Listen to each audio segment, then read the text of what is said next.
Cheikh Wagne di président fédération nationale des conducteurs ak gérants de forage du Sénégal tey nag dañu ñëwoon jàkkaarloo ak taskatu xibaar yi wax ni ginnaaw sunu ndaje bi nga xam ne daje woon nañ ko weeru janvier fële ci Ziguinchor pour xayma réforme bi nga xam ne état Sénégal moo ko initié woon te ñu waxoon ni waxaat ko tey wax ko di ko wax ëllëg ni d'accord nañ pour ñu réformer secteur bi parce que tamit nag am na loo xam ne bu doxul aussi am nañ pour sañ-sañu ni dañ ko war a réformer mais nag bu fekkee ni dañu dem bay war a def réforme aussi acteurs yëpp dañoo war a teew wax dëgg yàlla waxtaan ku ne joxe sa xalaat ñu wax ban formule moo gën a baax pour que réforme bi mën a réussir nekk njariñ ci askan wi nekk njariñ ci liggéeykat bi mais nekk njariñ aussi ci autorités yi nga xam ni mooy état du Sénégal mais nag defuñu woon loolu ba gaawantu woon nañu ba jël forage yi ci région de Kédougou ak bu Tamba ñu jox ko benn société bu ñuy wax SOGES mais ci région de Thiès Aquatech moo fi nekkoon ak moo fi nekk ak CO mais li nga xam ni moom la ñu gis depuis 1 an dafa nekk ñoo xam ne wax dëgg yàlla dafa mel ni dañuy làmbatu parce que boo demee ba nekk société facturer sax mënoo ko facturation pour ñu fay la xaalis mënoo ko mënoo joxe carburant da nga koy joxe à compte-goutte di joxe par 100 litres wala par 10 litres alors que Agifor yi fi nekkoon dañ doon jënd stock weer facture courant yi wax dëgg yàlla la xew Mérina Ndaxaar ak la xew Cilor ak la xew Bopp Silla ak région de Diourbel wax dëgg yàlla nekk na loo xam ne cacophonie la maanaam lu jaxasoo la lu kenn xamul àll bi wala ñun ñi dëkk ci kaw gi mosuñoo dund situation yoo xam ne wax dëgg yàlla société bi nga xam ne moo ñëwoon pour améliorer situation ndox mi wax dëgg yàlla mi ngi koy dundloo askan wi kon ñu ngi lancé état du Sénégal wax dëgg yàlla pour mu seetaat sa copie maanaam mu jëlaat disposition yi nga xam ni moom la war a jël pour mu arrêter lii nga xam ni wax dëgg yàlla xamuñu fu mu ñu jëmee ñun aussi en tant que fédération nationale des conducteurs de forage wax dëgg yàlla nga xam ne am nañu expérience en la matière wax dëgg yàlla tàllal nañ suñu loxo le directeur de l'OFOR le ministre de l'hydraulique le président de la République ak toutes les autorités pour que ñu joxe suñu xam-xam ak suñu xalaat pour que ñu xam ban formule bi moo gën a baax pour que réforme bi mën a nekk une réussite. jafe yi mu indil askan wi forage bu amul carburant du daw forage bu ñu coupé courant du daw loolu jafe-jafe bi mooy manque ndox ñuy masawu bu baax ñi nga xam ni wax dëgg yàlla commencé woon nañ sax doon yëngatu ci wàllu mbayum noor yaakaar naa ni bu ñu xayma woon li yàqu ci forage yi nga xam ni am na panne wax dëgg yàlla ay millions yu bare la ñu ngi leen di masawu bu baax a baax te xam ni tamit wax dëgg yàlla yéene wuñu leen ko woon waaye tamit nag ñi nga xam ni ñoom la état jox mbir mi ñoo nekk ñoo xam ne wax dëgg yàlla matuñu li ñu doon cahier de charge bi mënuñu ko respecter wax dëgg yàlla il faut que état daal jéem a arrêter loolu nu mu gën a gaawee wax dëgg yàlla ku mënul fay salaire sax personnel ba nga am waxuma la conducteurs yi mais personnel ba nga am ci sa siège wax dëgg yàlla mënoo fay conducteurs yi mënoo wax dëgg yàlla nekk na loo xam ne état war na cee xam ni daal lu metti la ci askan wi lu metti la ci liggéeykat yi ba mu jël ci disposition yoo xam ne wax dëgg yàlla mooy mettre fin mooy arrêter loolu wax dëgg yàlla ñu négocier waat loo xam ne dina baax ci liggéeykat yi baax ci population yi surtout askan wi ndax nag mar naan gàncax guy dee jur guy sonn kenn bëggu ko gis. waa jafe-jafe moom mënta ñàkk ci secteur buy dox amoon na ci secteur bi. moo tax ñu ni bi ñu ko bëggee réformer ñu ni ñun d'accord nañ ci réforme bi mais nag li fi nekkoon ak li fi nekk tey wax dëgg yàlla li fi nekkoon moo gën fuuf donte nag amoon na luñ ci mën a améliorer loolu ñu ci mën a améliorer moom lañ wax ni bu ñu woowee ñu toog ak sur une table ñu wax nan lañ war a mën a réformer ñu wax suñu xalaat. waaw xam nga état aussi parfois dañ koy jox ay information yoo xam ne du les vraies informations yu fausse. yu laluwul ci li am sur le terrain état tamit ci information yooyu day jëlee décision alors que information yi ñu ko jox ak information yi nga xam ne ñooy dëgg dafa mel ni yàlla ak yàlla yi kon ñun ñi nga xam ne nag ñu ngi ci àll bi nekk ci secteur bi wax dëgg yàlla xam nañu fan mooy métti xam nañ fi nga xam ne aussi buñ ko amélioré wax dëgg yàlla lépp dina baax ngir askan wi lépp dina baax ngir état bi dootul sonn lépp dina baax aussi ngir liggéeykat yi wax dëgg yàlla loolu aussi pare nañu bu ñu toogee autour d'une table wax dëgg yàlla ñu joxe ci suñu xalaat. Je me nomme Cheikh Wagne. Aujourd'hui nous nous adressons à la presse pour fustiger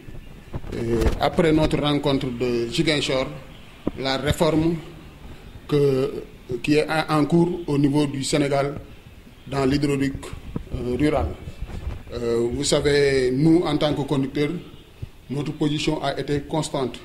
pour dire que nous sommes, dès le départ, d'accord pour une réforme du sous-secteur de l'hydraulique rurale. Mais l'État du Sénégal a lancé des délégations de services publics, autrement dit, a privatisé les forages et des fermiers ont été choisis au niveau de la région de Thiès et de Diourbel. Il s'agit de Aquatec et au niveau de la région de Tamba et de Kédougou, il s'agit de SOGES. Mais depuis près d'1 an qu'ils sont à pied d'œuvre, on constate beaucoup de manquements, des retards de salaire pour la plupart des travailleurs, des compressions de travailleurs. On note également un problème d'approvisionnement en carburant, ce que faisaient très bien les Adjifor. Pour ceux qui ont l'électricité, bon, comme Mérina Ndakhar ou bien comme Thilor, le courant est coupé actuellement. Donc, il y a un déficit d'organisation au niveau de ces fermiers, surtout de Aquatec. Donc, nous lançons un appel à l'État du Sénégal pour qu'il prenne ses responsabilités avant que le pire ne se produise. Nous aussi, en tant que conducteurs de forage et gérants avec notre fédération, nous tendons la main à l'État pour pouvoir donner nos propositions pour que la réforme soit inclusive, soit réussie et pour le bonheur de tous. Les membres de l'Adjifor qui sabotent le système, bon, je ne suis pas au courant de ça. Peut-être quand on a un déficit chez soi, on est toujours enclin à accuser l'autre. Mais de toute façon, si Aquatec, depuis 1 année, pouvait faire grand-chose, on en saurait quelque chose. Mais de toute façon, ils sont à pied d'œuvre depuis 1 année, alors que ce que nous voyons, c'est un échec patent. Bon, nous, de toute façon, ce n'est pas à nous de décider ou de ne pas décider. Nous alertons l'État du Sénégal pour leur dire que nous sommes constants dans ce que nous disions toujours. Nous sommes d'accord pour une réforme du sous-secteur de l'hydraulique rurale dans sa phase de gestion. Mais, de toute façon, l'État avait pris les devants en mettant en place des fermiers sans nous consulter ou bien sans demander l'avis de tous les acteurs. Donc, de toute façon, devant les faits, on sait que ce que l'État avait pris comme décision n'était pas la bonne décision. Parce que Aquatec, en œuvre depuis 1 année, a montré ses limites et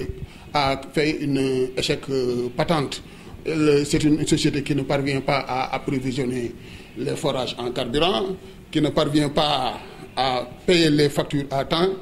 ce qui amène que beaucoup de forages au niveau de Diourbel ou bien au niveau de la région de Thiès ont des coupures fréquentes du fait de la Sénélec parce qu'il y a un défaut de paiement. Concrètement, à Mérina Ndakhar, par exemple, là où je maîtrise le plus, chaque 2 mois, le forage est coupé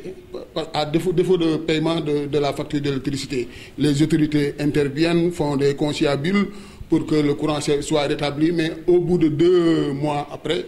la situation revient. Donc ça ne peut pas perdurer. Je donne l'exemple aussi d'un forage qui est tombé en panne pendant 21 jours et que les populations ont connu toutes les souffrances du monde, le forage de Tchaltilor, alors que la société qui devait agir promptement ne l'a pas fait. Donc ces manquements-là, alors que du temps où il y avait les Adjifor qui travaillaient de concert avec les conducteurs, bon, pareille situation ne s'est jamais produite. Ils n'ont pas, bon, de toute façon, nous, dès leur arrivée, nous leur avons tendu la main pour leur dire que nous voulions travailler avec eux de concert, pour les montrer comment faire pour que la réforme soit une réussite. Bon, de toute façon, eux, ils se sont suffis à eux-mêmes, ils sont allés sur le terrain et ils ont buté sur les obstacles. Parce que gérer une centaine, voire près de 200 forages, c'est pas gérer une seule entité, comme le lac de Guiers ou bien comme le nôtre Niass Bonne Paul Marin. Donc il y a autant de problèmes que de forages. Donc, alors que nous sommes des hommes du sérail, on a fait au moins 20 ans, 30 ans d'expérience, on connaît les rouages sur le terrain et puis on devrait pouvoir apporter notre touche pour que la réforme soit une réussite. Mais de toute façon, la manière dont elle est effectuée actuellement, elle est catastrophique.